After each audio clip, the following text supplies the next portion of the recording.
대강절 절기를 우리가 지금 보내고 있습니다. 해마다 맞이하는 대강절이지만은 올해 대강절은 좀 더 의미가 있는 그런 대강절로 보냈으면 좋겠다라는 생각을 가지면서 제가 말씀을 묵상하는 중에 대강절 절기에는 이 메시지를 선포해야 되겠다는 생각을 가졌습니다. 그래서 오늘부터 몇 주간에 걸쳐서 공적 복음의 시대라는 제목으로 하나님의 말씀을 선포하려고 합니다. 영국 옥스퍼드 대학에서 박사학위를 받은 김근주 박사가 쓴 책이 있습니다. 복음의 공공성이라고 하는 책입니다.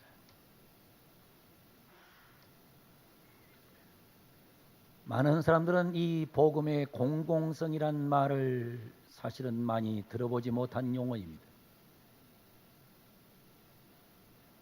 이 목회자들 중에서도 많이 사용하는 용어는 아닙니다. 그러나 앞으로 이 단어가 여러분에게 굉장히 자주 들리는 그런 단어가 될 겁니다.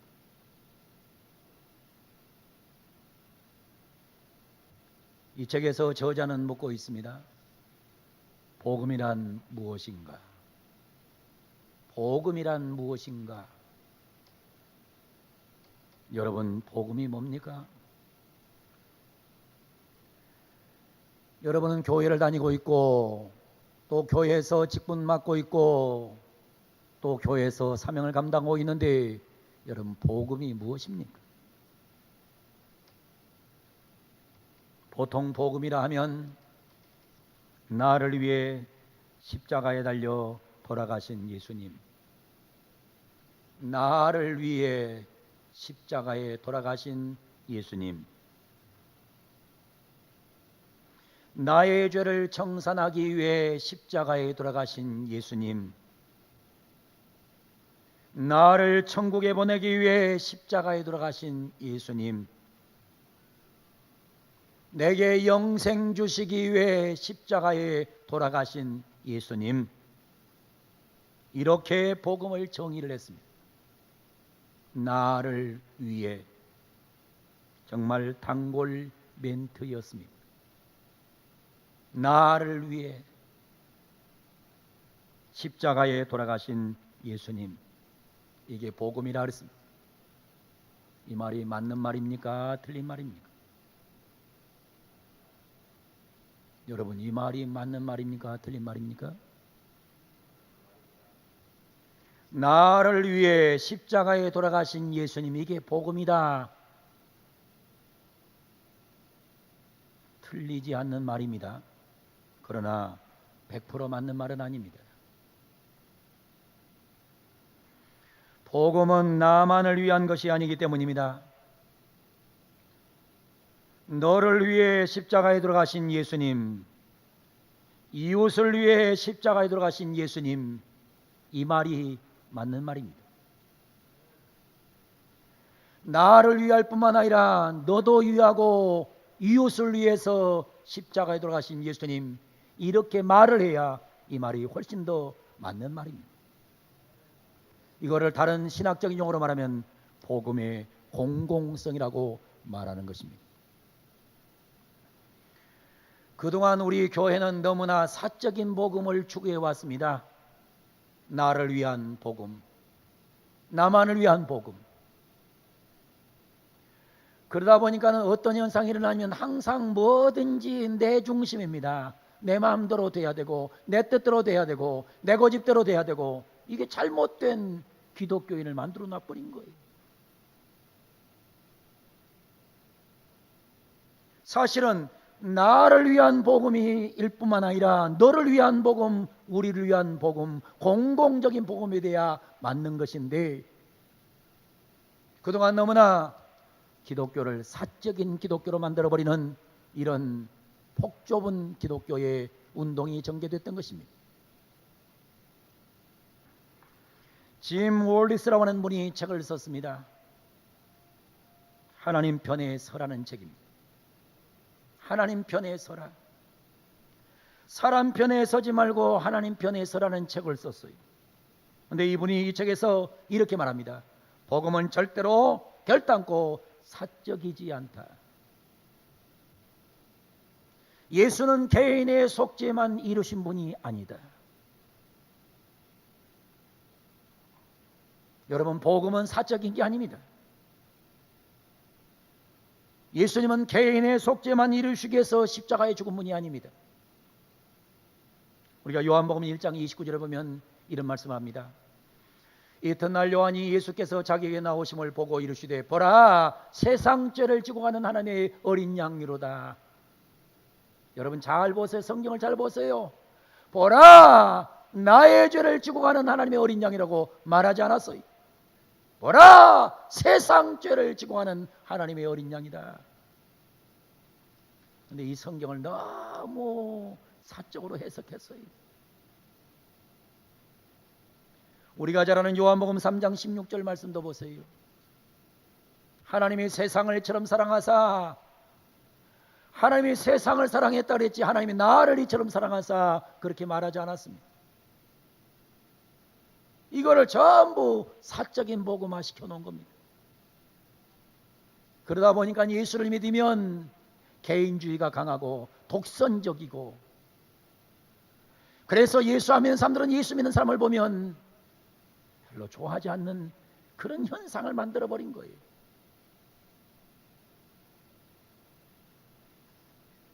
교회를 오래 다니면 공적인 인물이 되어야 되는데 공적이지 못하고 내 주장이 강해지고 내 고집이 강해지고 뭐든지 내 마음대로 하려고 하고, 뭔가 잘못된 사적인 복음의 결과라고 보여주는 거예요.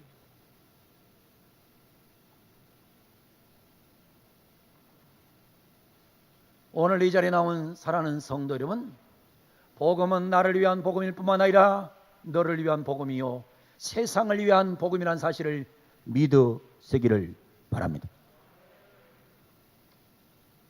예수님은 공생의 사역의 시작을 이스라엘 지역에서 가장 천대받았던 이방의 갈릴리에서 시작하셨습니다.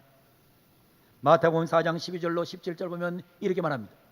예수께서 요한이 잡히셨음을 들으시고 갈릴리로 물러가셨다가 나사렛을 떠나 스불론과 납달리 지경 해변에 있는 가버나움에 가서 사시니 이는 선지자 이사야를 통해 하신 말씀을 이루려 하심이라 일러스되 스불론 땅과 납달리 땅과 요단강 저편 해변길과 이방의 갈릴리여, 흑암에 앉은 백성이 큰 빛을 보았고 사망의 땅과 그늘에 앉은 자들에게 빛이 비쳤도다 하였느니라.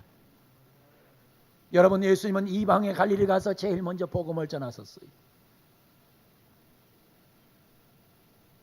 예수님은 분명한 것은 베들레헴이나 예루살렘에 먼저 갇히지 않았어요. 예수님은 갈릴리를 먼저 찾아갔었어요. 굉장히 중요한 거예요. 예수님은 외세의 침입으로 인해서 혼혈이 많았던, 그래서 순혈주의 유대인들이 그토록 혐오했던 사마리아 지역에 친히 갇혀서 당시 가장 사회 약자였던 여성에게 복음을 전하셨어요. 이게 요한복음 4장 얘기예요. 예수님은 누구도 거들떠보지 않던 낮은 곳으로 가셨고 친히 본이 되셨어요. 초대교회 시절 이스라엘 땅의 신흥 종교이자 유대인들에게 이단으로 지도받았던 초기 기독교가 로마 제국 전역으로 퍼져가면서 수많은 사람이 복음을 믿었던 것은 당시에 천하고 우둔하고 연약하다던 노예, 여성, 어린이를 품었기 때문이라고 학자들은 말합니다.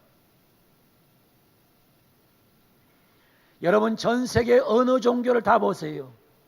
어느 종교를 보든 간에 노예를 품고 여성을 품고 아이를 품은 것은 기독교 예수밖에 없음을 우리에게 보여주고 있는 겁니다. 어디서 노예가 대접을 받던가요? 기독교가 아니면 될 것이 없어요.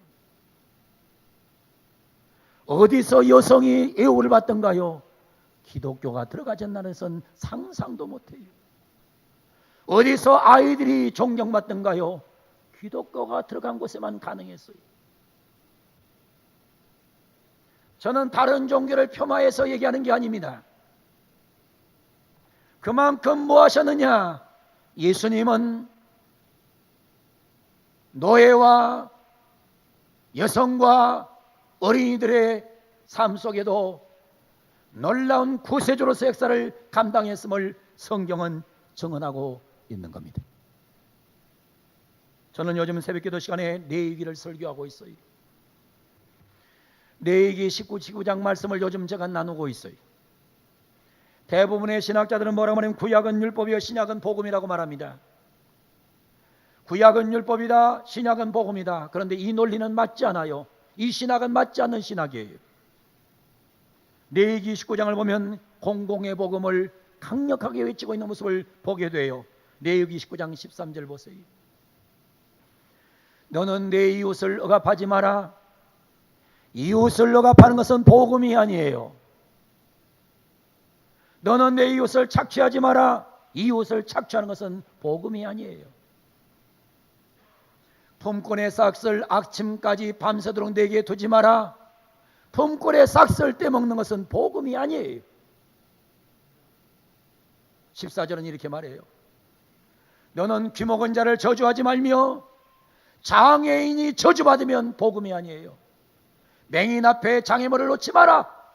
맹인이 살기가 힘들면 그건 복음적인 사회가 아니에요. 15절은 이렇게 말해요. 너는 재판할 때 불의를 행하지 말며 재판을 하는 사람이 불의를 행하면 그거는 공의가 아니에요. 가난한 자의 편도 들면 안 돼요. 세력 있는 자라고 두둔하지 마라. 공의로 사람을 재판하라. 이렇게 성경은 말하고 있는 겁니다. 16절은 뭐라고 말합니까? 이렇게 기록하고 있습니다. 너는 내 백성 중에 돌아다니며 사람을 비방하지 말며 사람을 비방하는 것은 복음이 아닙니다. 다른 사람을 비방하는 것은 복음적인 사람이 아니란 말입니다. 내 이웃의 피를 흘려 이익을 도모하지 마라. 피를 흘려서 자기 이익을 도모하는 것은 그건 복음이 아닙니다. 복음적인 삶이 아니란 말입니다.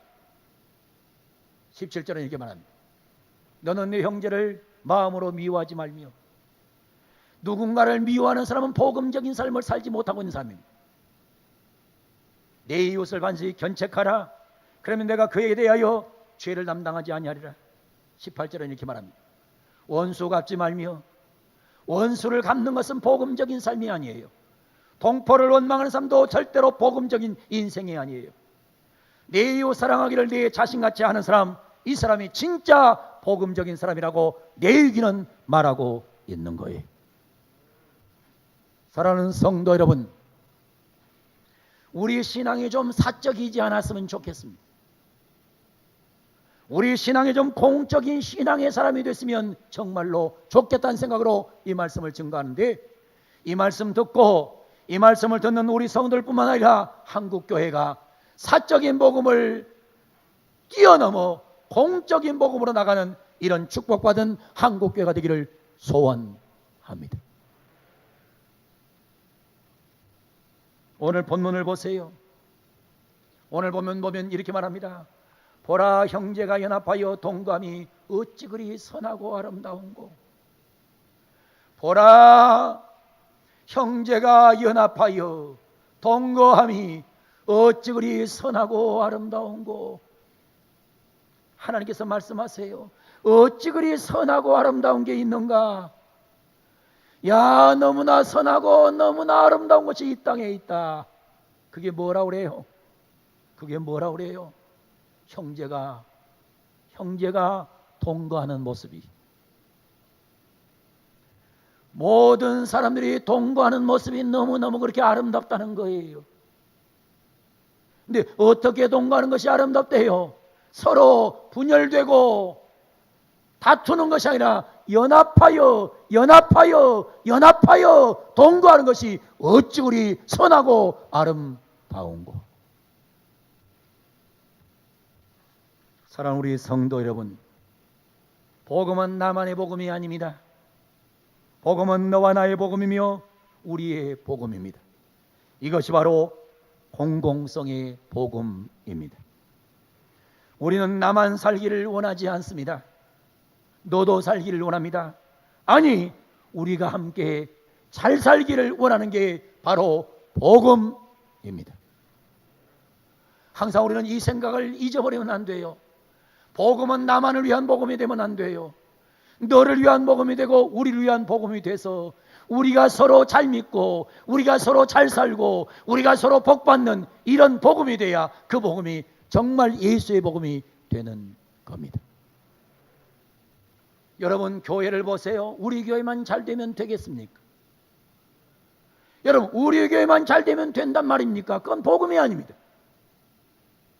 이 땅에 있는 교회가 다 잘 되는 것이 공공성의 복음입니다. 그래서 지금 목사들이 생각이 깬 사람들은 막 버스를 막 굴리면서 자기 교회 사람들을 끌어모으지 않습니다. 자기 교회만 사람을 끌어모아서 나만 성공하고 내 목회만 성공하면 그게 목회가 아닙니다. 정말 기가 막힌 목회는 한국교회 전체가 다 잘 되는 공공성의 복음이 필요한 시대가 왔습니다.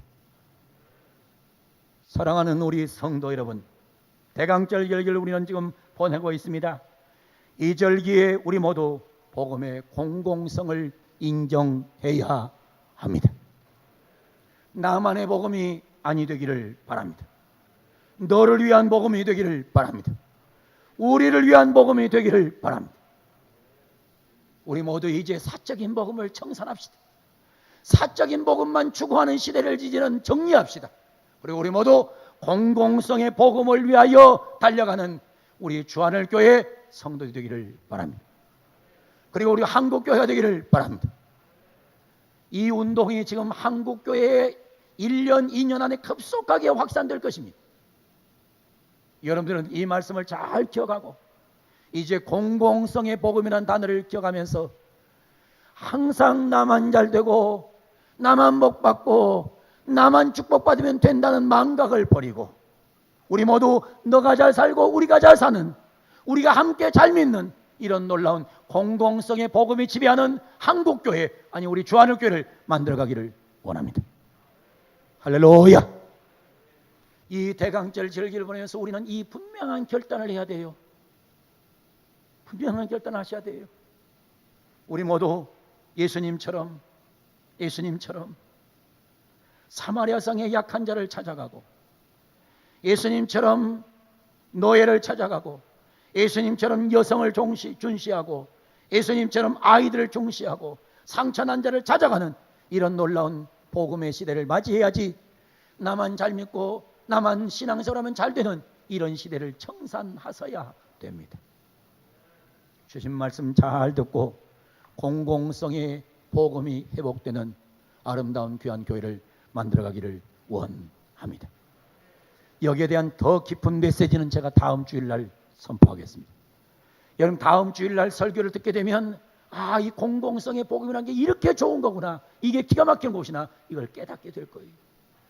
말씀 잘 들으셔서 정말 하나님이 원하는 교회를 만들어 갑시다. 하나님이 기뻐하는 교회를 만들어 갑시다. 하나님이 원하는 한국교회를 만들어 갑시다. 그래서 세상 사람에게 존경받는, 박수받는 이런 놀라운 교회로 우리 교회의 체질을 개선하는 놀라운 은혜가 있기를 주 이름으로 축복합니다. 기도하겠습니다.